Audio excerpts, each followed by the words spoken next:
Assalamualaikum warahmatullahi wabarakatuh.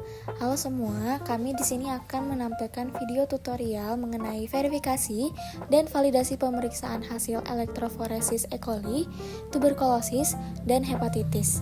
Kami dari kelompok 3 dengan anggota Gaisani Fitri Sajidah, Nadifa Hasna, Sabrina Rizky Febrianti, Salsabila, Syafira Syifa Aprilia, dan Taniani Alginta. Selamat menyaksikan. Baik, kami di sini menggunakan aplikasi Imeji untuk membaca pita-pita hasil elektroforesis gel agaros. Pertama, kalian harus mendownload aplikasi Imeji. Kalian search saja pada bar pencarian, lalu klik yang paling atas. Nah, selanjutnya klik download. Kalian bisa sesuaikan tergantung perangkat kalian menggunakan iOS ataupun Windows.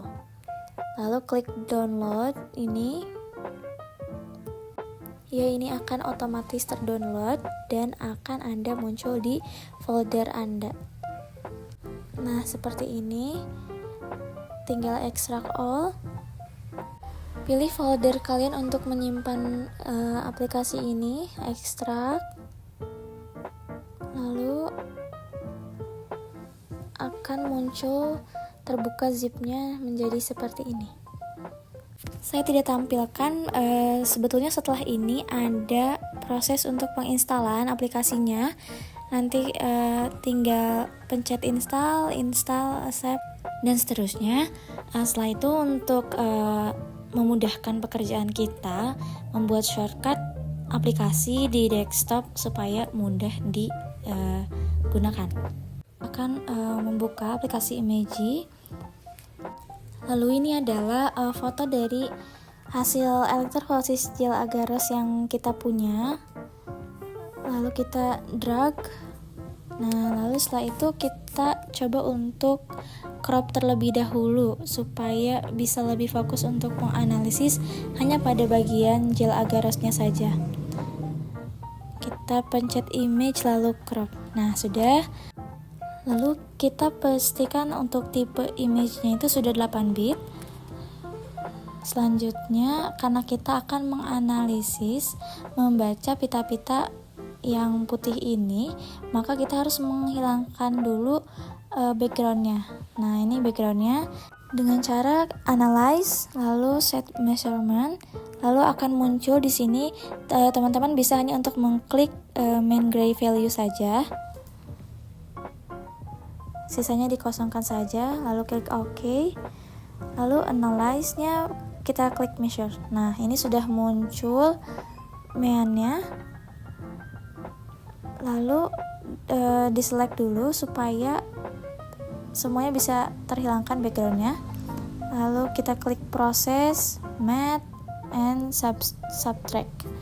Subtract-nya, angka value-nya kita ganti dengan mean yang sudah kita dapatkan. 66717.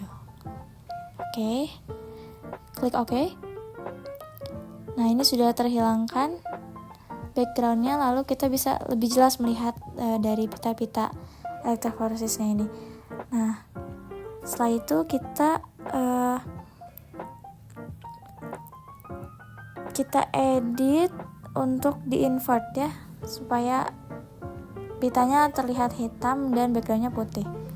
Nah, lalu kita pilih bagian pita yang akan kita analisis. Lalu klik analyze, gels, select first line. Nah, ini pastikan bahwa pita DNA yang akan kita analisis itu sudah sejajar. Klik OK. Nah, ini akan sudah terselect sebagai bagian 1. Lalu kita klik analyze gel, lalu plot lens. Nah, ini akan muncul grafiknya. Lalu selanjutnya kita menyambungkan bagian bawahnya. Masing-masingnya kita sambungkan.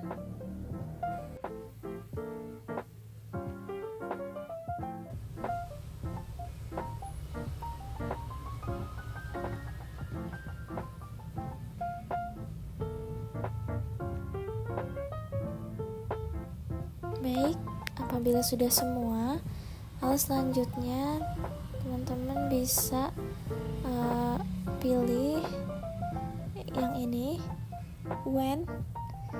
Nah, terus dia akan memunculkan hasil luas permukaan dari grafik yang kita punya. Nah, ini ya, kita sebutnya area. Setelah itu kita analyze lagi gels dan label pick. Nah, ini ada persentase dari masing-masing pita gel agarosnya. Nah, ini bisa di copy lalu kita pindahkan dalam bentuk Excel, dimana pita DNA yang paling bagus itu adalah yang ke-6, ini 20%, disusul dengan nomor 4, nomor 1. Itu bisa kita lihat ya, bahwa yang pita yang ke-6 ini memang paling jelas gitu. Ya, terus dia juga lebih tebal dan lebih memadat gitu ya, dibanding yang lainnya itu ini ya, melebar. Nah, ini kita input ke Excel.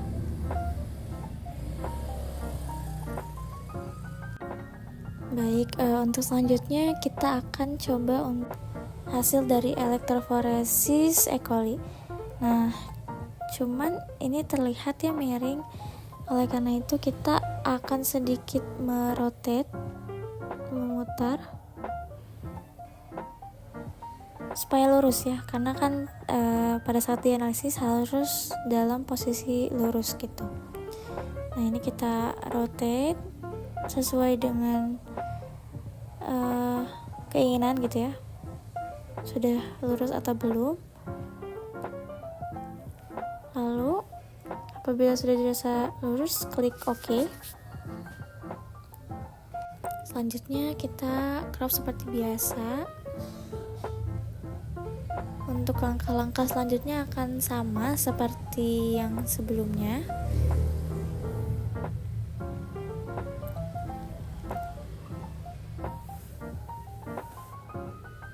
Nah, ini ya terlihat untuk pita DNA-nya sedikit samar gitu ya. Hanya ada satu pita DNA yang terlihat jelas. Setelah kita ubah ke tipe 8 bit, kita analyze, kita set seperti biasa, dan kita measure untuk menghilangkan backgroundnya.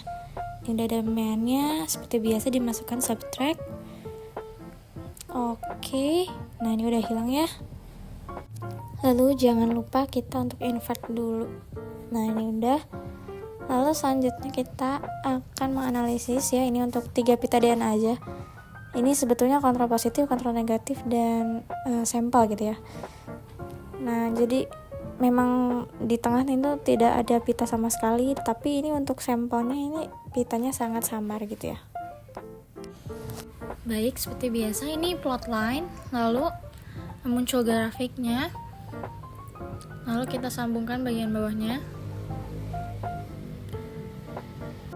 Lanjut kita select, lalu label pix. Nah, ini sudah muncul ya persenannya. Nah, terlihat ya untuk E. coli sendiri memang sangat samar gitu ya, sehingga yang terlihat itu hanya kontrol positifnya saja. Untuk hasilnya itu kurang terlihat, hanya di 9% gitu ya. Nah, mungkin sekian tutorial dari saya. Terima kasih. Pembahasan pita DNA yang tebal dan mengumpul atau tidak menyebar menunjukkan konsentrasi yang tinggi dan DNA total yang diekstrak dalam kondisi utuh. Sedangkan pita DNA yang terlihat menyebar menunjukkan adanya ikatan antar molekul DNA yang terputus pada saat proses ekstraksi berlangsung, sehingga genom DNA terpotong menjadi bagian-bagian yang lebih kecil. Terputusnya ikatan antar molekul tersebut dapat disebabkan oleh adanya gerakan fisik yang berlebihan yang dapat terjadi dalam proses pemipetan pada saat dibolak-balik dalam Eppendorf disentrifuge, atau bahkan karena temperatur yang terlalu tinggi dan aktivitas bahan-bahan kimia tertentu. Sebagai kesimpulan, semakin besar luas permukaan dan ketebalan pita, maka akan semakin besar pula persentasenya yang sebanding dengan kualitas pita DNA. Sekian dari kelompok kami, terima kasih. Wassalamualaikum warahmatullahi wabarakatuh.